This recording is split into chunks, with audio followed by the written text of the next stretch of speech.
Nos vamos a la otra orilla a hablar con Silvia Visconti.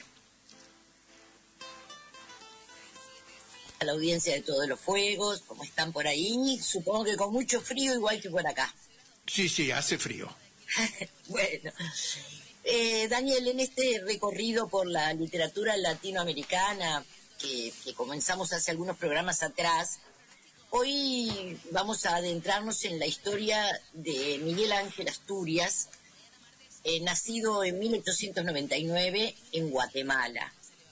Escritor, periodista, diplomático, vivió una parte importante de su vida cuando era adulto en el extranjero, y muchas de esas veces como consecuencia de las persecuciones políticas a las que fue objeto por sus ideas, obviamente.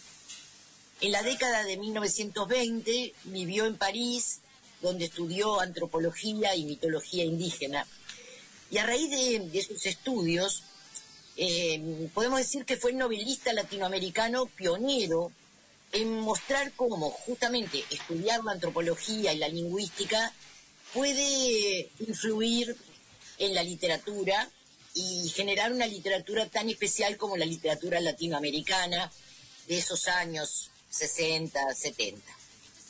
Esto se refleja con mucha claridad, esta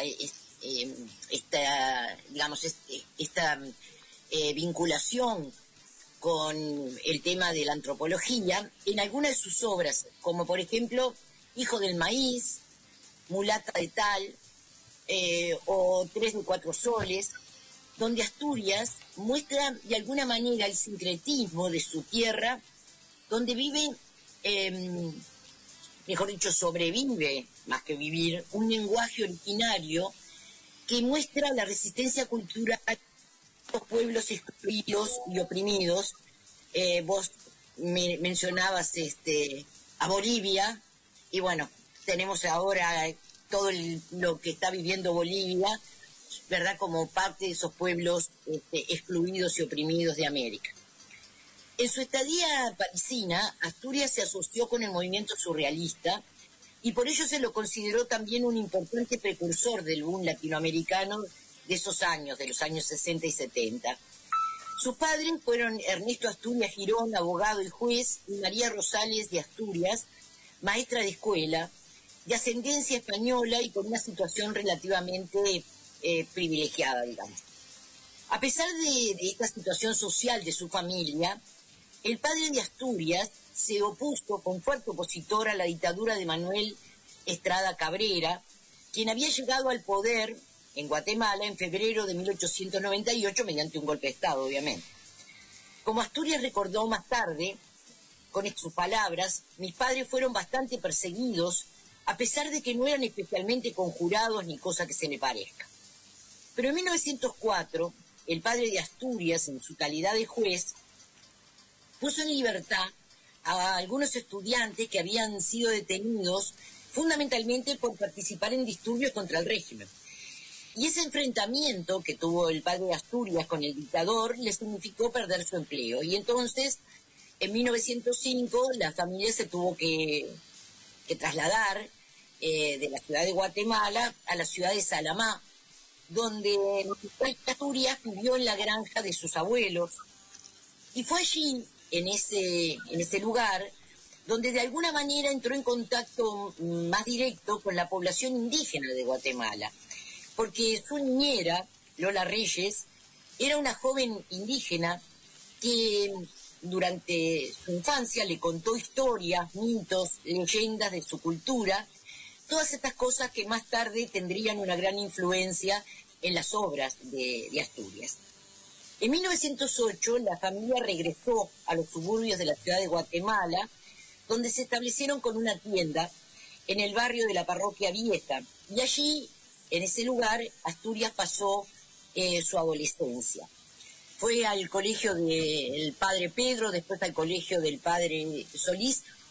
Casi todos estos personajes que nosotros estamos viendo de la literatura latinoamericana, y en estos países la enseñanza la hicieron en colegios religiosos, en general por la importancia que tiene la religión católica en estos lugares.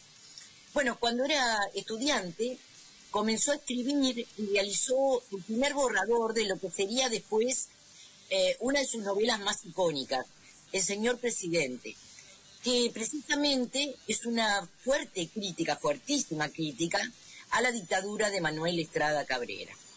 Asturias obtuvo su bachillerato en Ciencias y Letras en el Instituto Nacional Central para Varones, y mientras estudiaba, participó en el levantamiento contra el dictador, organizaciones estudiantiles.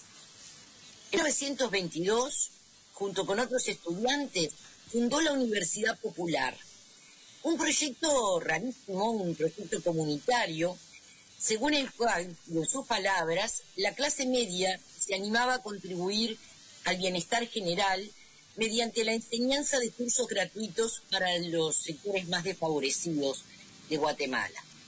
Comenzó estudiando medicina, pero luego se matriculó en la Escuela de Derecho y Notariado y obtuvo su título de abogado en 1923.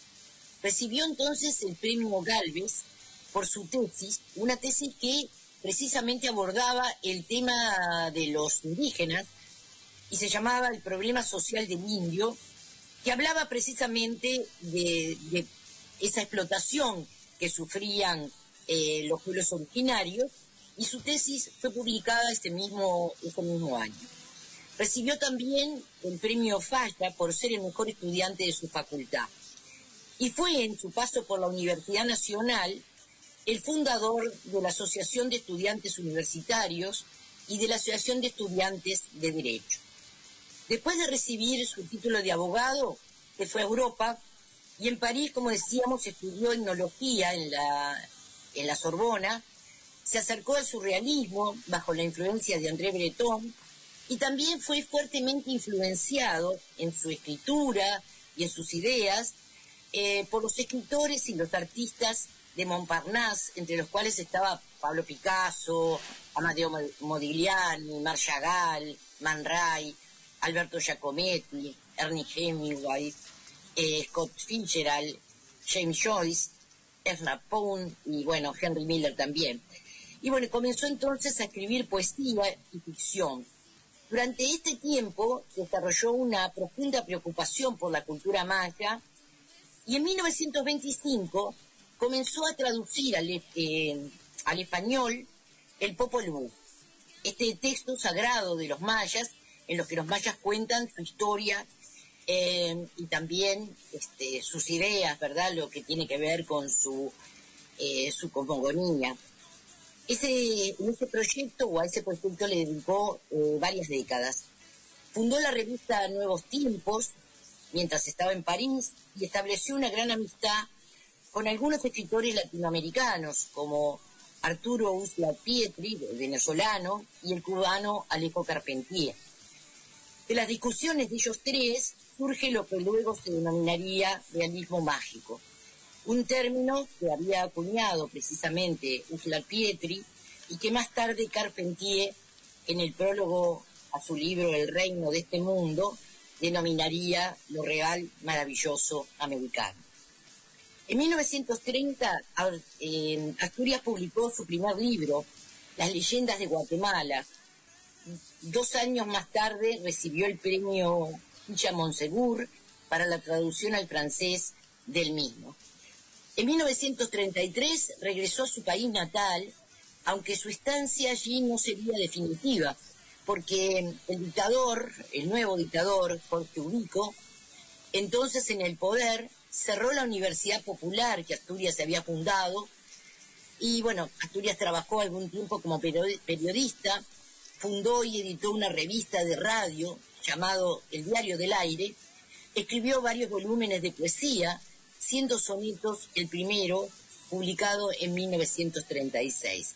Y bueno, yo les invito a escuchar uno de los poemas de ese libro que se llama Guatemala.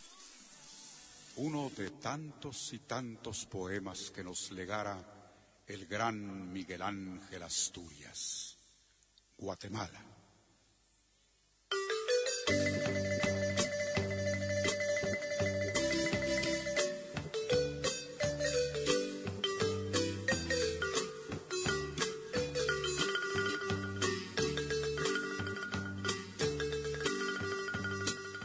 ¿Me sueñas? Ya lo sé, pero tan lejos que ya no debo ser el que tú sueñas.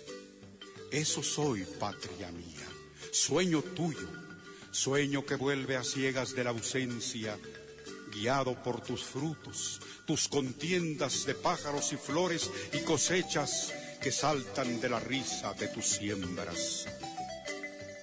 No llego a parte alguna, sueño soy tuyo y solo sueño, patria del alma, donde en la almohada de sus canas duermen la que me dio el ser y el Padre mío.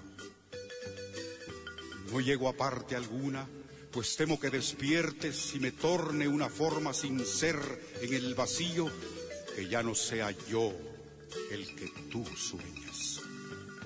Elaborada, fina, cadenciosa, gestada en el metal y el embeleso, si me sigues soñando, patria mía, podré vivir así, de lecho macho, de espina de nopal, de uña de tigre, de encendido lucero, a la tarde y quedarme dormido en tu regazo, soñando que morir es solo un sueño.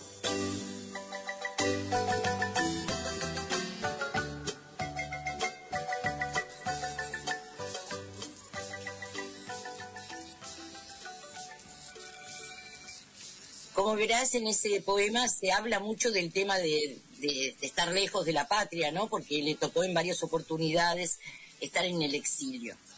Tras la caída del régimen de Jorge Ubico y la elección del presidente reformista Juan José Arévalo en el año 44, Asturias comenzó una carrera diplomática y básicamente primero estuvo como diputado y en el 46 empezó a ser embajador, sin dejar de escribir durante su servicio, que lo hizo en varios países. Estuvo en México, estuvo también en Argentina y estuvo en El Salvador. Luego ejerció como embajador en Francia y, bueno, posteriormente apoyó al gobierno de Jacobo Arbenz, del que ya hemos hablado en más de una oportunidad. Un dato. ¿Cómo? Un dato. Arévalo ganó las elecciones con el 80% de los votos y Arbenz con el 60%. O sea que eran gobiernos absolutamente populares y apoyados por el pueblo. Exactamente, y que además hicieron unas reformas muy importantes que fueron de alguna manera las que generaron la reacción de Estados Unidos, claro, para destituirlos, ¿verdad?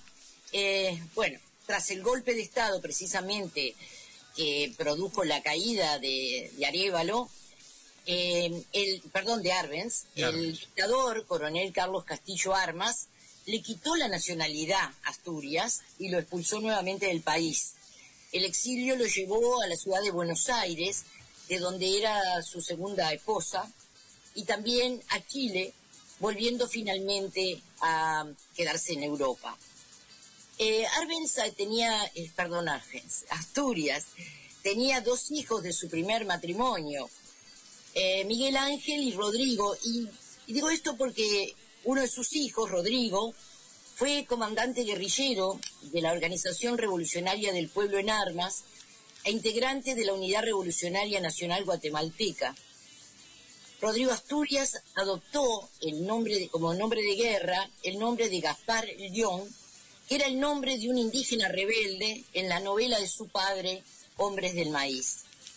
Esta organización fue una organización guerrillera que se opuso a los gobiernos militares en la década de 1980 y que tras la firma de los acuerdos de paz de 1996 se convirtió en un partido político.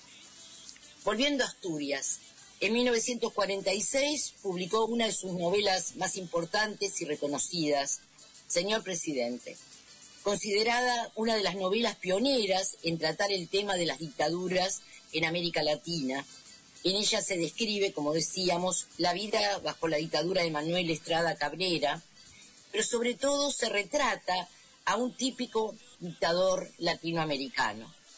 La obra se había terminado de escribir en 1933, pero había permanecido inédita hasta esa fecha, cuando salió en México como una publicación privada.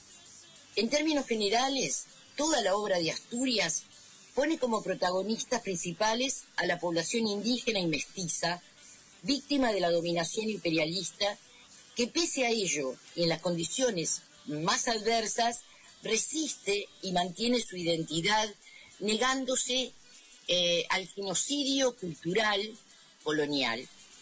Entre ellos podemos citar, además de las obras ya mencionadas, a la llamada Trilogía de la Banana, conformada por 3 novelas, Viento Fuerte, El Papa Verde y Los Ojos de los Enterrados, escritas entre 1950 y 1960. Estos 3 libros tienen una especie de carácter épico y abordan la explotación en las plantaciones bananeras. Un tema que es muy recurrente en la literatura latinoamericana de esos años, en gran parte porque Centroamérica y el Caribe eran de alguna manera posesión de la United Fruit Company, ¿verdad? Que se encargaba, de allí viene además el término que a veces se utilizaba de las repúblicas bananeras, ¿no? Claro, claro. En la década de los 60, durante su estancia en Génova, publicó su novela Mulata de Tal.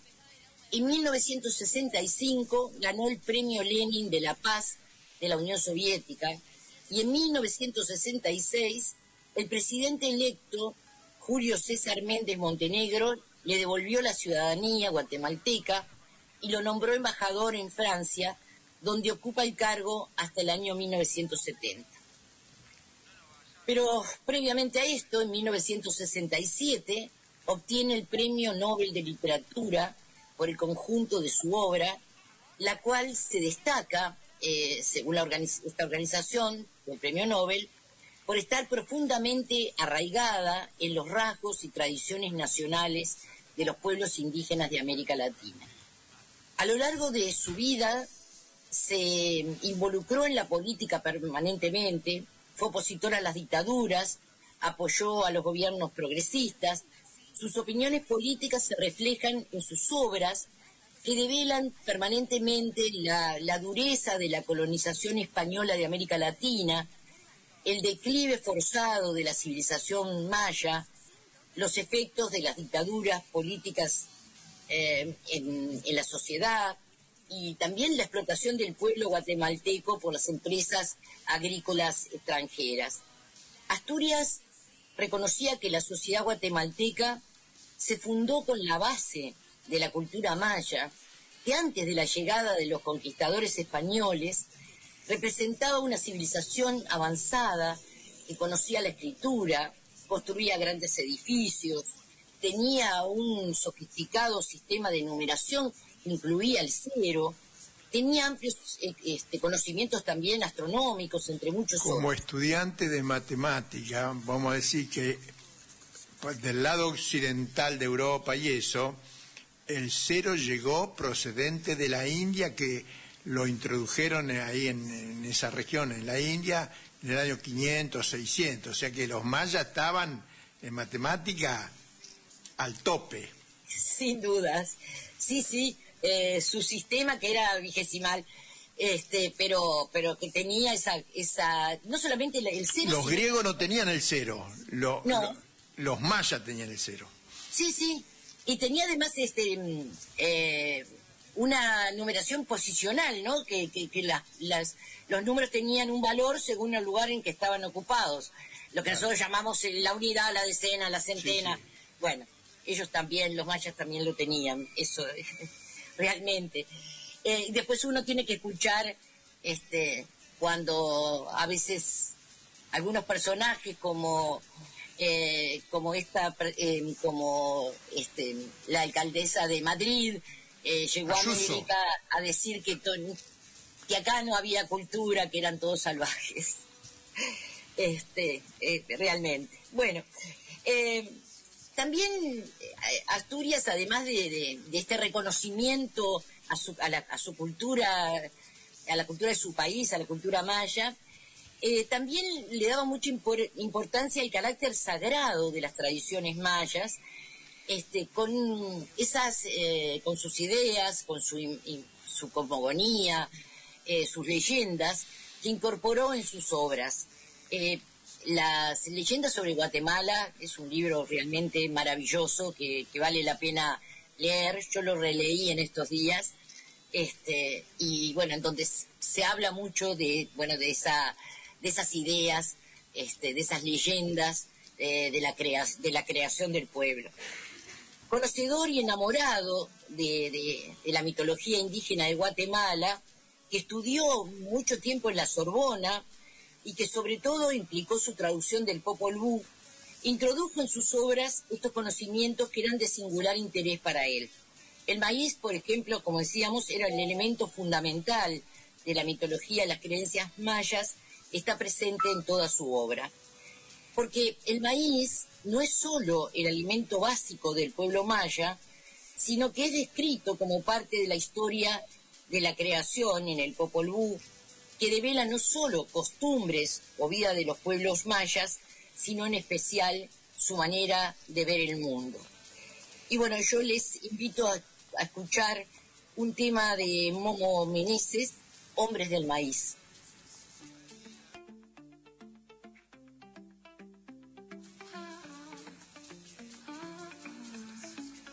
Cuando el sol se oculte, la suave brisa ondea, los espíritus de la tierra nos rodean y susurran las memorias de la tierra que suspira. Es un baile de colores que despierta los sentidos desde el centro de la tierra. Calle Fuego y Santiaguito, los volcanes nos enseñan la fuerza de la madre tierra. Tu hermosa piel morena, color ardilla, aroma tierra, tierra que la vida engendra. Madre tierra que en sus dedos nos moldea. Somos hombres del maíz, somos hombres de la tierra.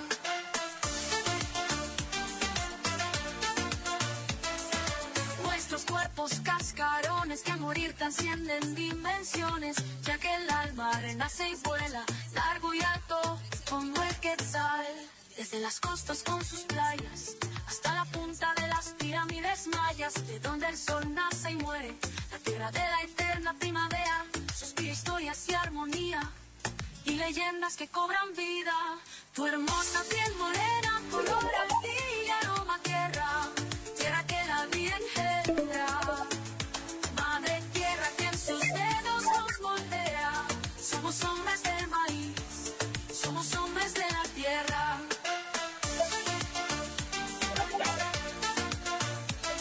Tu hermosa piel morena, color ardilla, aroma tierra, tierra que la vida engendra.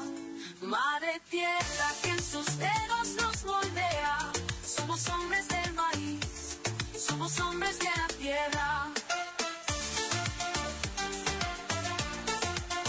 Tu hermosa piel morena, color ardilla, aroma tierra, tierra que la vida engendra. Madre tierra que en sus dedos nos moldea. Somos hombres del maíz, somos hombres de la tierra. Nuestros cuerpos cascarones que al morir trascienden dimensiones, ya que el alma renace y vuela largo y alto como el quetzal.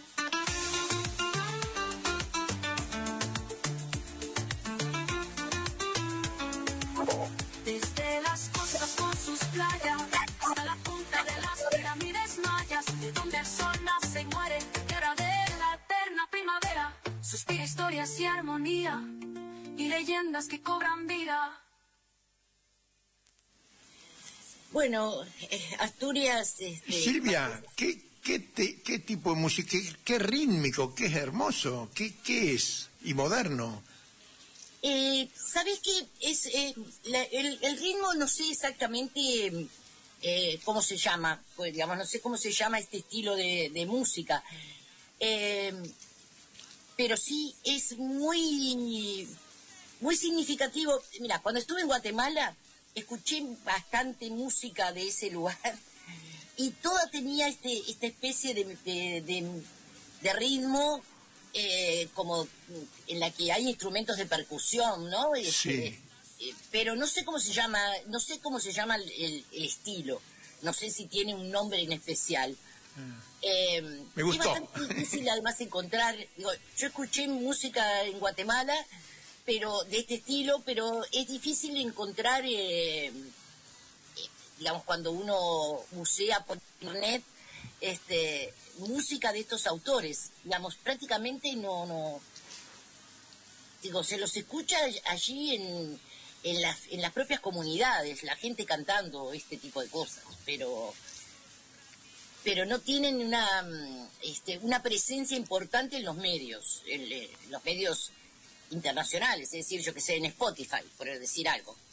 Claro, sí, sí, sí. La verdad que este tema me costó bastante encontrarlo. Bueno, en realidad quería terminar un poco planteando que bueno, Asturias ha recibido muchos reconocimientos en los últimos tiempos en su país, pero sin duda el mejor reconocimiento es recordarlo como un intelectual que denunció la explotación y las injusticias a las que eran sometidos los pueblos originarios de América y que también recorrió de alguna manera el camino de la resistencia. Y cuando hoy pueblos originarios y mestizos se levantan contra la opresión, como en Bolivia, se enfrentan a la derecha colonialista, como en México, se enfrentan a la depredación de sus territorios y al control del agua por las empresas mineras o petroleras en distintas partes de América, o nuestros pueblos mestizos, los marrones de América, se oponen al imperialismo y la discriminación, las palabras de Asturias es cuando adquieren su más sentida propuesta de lucha y de resistencia. Así que con esto me despido hasta la próxima semana, esperando que lean Asturias, porque la verdad son maravillosas sus novelas. Bueno, entonces nos volvemos a encontrar el lunes 22 de junio, acá en Todos los Fuegos, en Radio Rebelde, AM 1570. Muy lindo, Silvia, muy instructiva, como siempre, tu espacio a dos orillas. Hasta el próximo lunes. Hasta el próximo.